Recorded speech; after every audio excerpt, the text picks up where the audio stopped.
Bonjour et bienvenue sur Boulevard BD. Aujourd'hui, la part des flammes. La comtesse Violaine de Raizal vient de perdre son mari.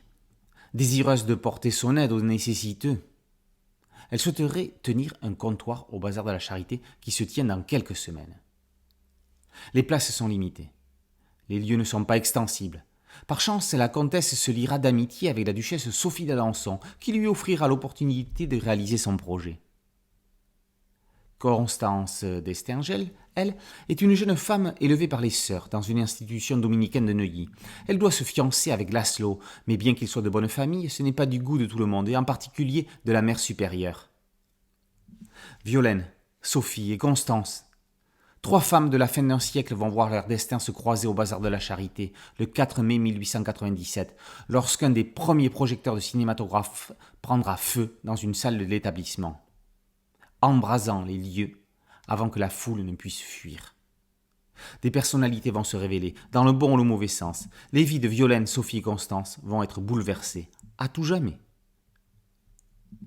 Didier Kelaguillot adapte le roman de Gaël Nohan paru en 2015, inspiré d'un fait réel. L'écrivaine a mis en scène l'événement avec des personnages forts et une intrigue passionnante.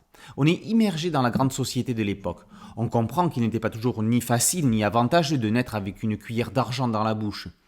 Didier Kelaguillot met en scène ces personnages avec beaucoup plus de fidélité que ne l'avait fait TF1 dans sa non moins excellente série télévisée avec Audrey Fleurot, Camille Lou et Julie Debona dans les rôles principaux. Le scénariste n'étant pas inutilement l'incendie, la scène fait 6 planches sur les 110 de l'album. Kelaguillot met en exergue les volontés féminines, prémices d'un féminisme alors inexistant, comme le démontrait Gaël Nohan dans son roman. Au dessin, Willow reste dans un réalisme propre à la histoire authentique, comme on pouvait en lire jadis dans le journal Tintin.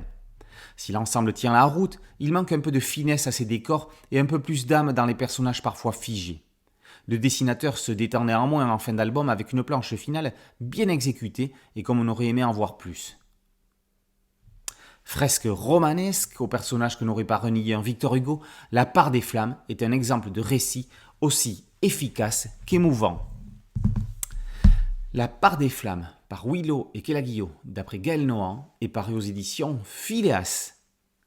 Boulevard BD, c'est un podcast audio, une chaîne YouTube. Merci de liker, de partager et de vous abonner. A très bientôt sur Boulevard BD. Ciao.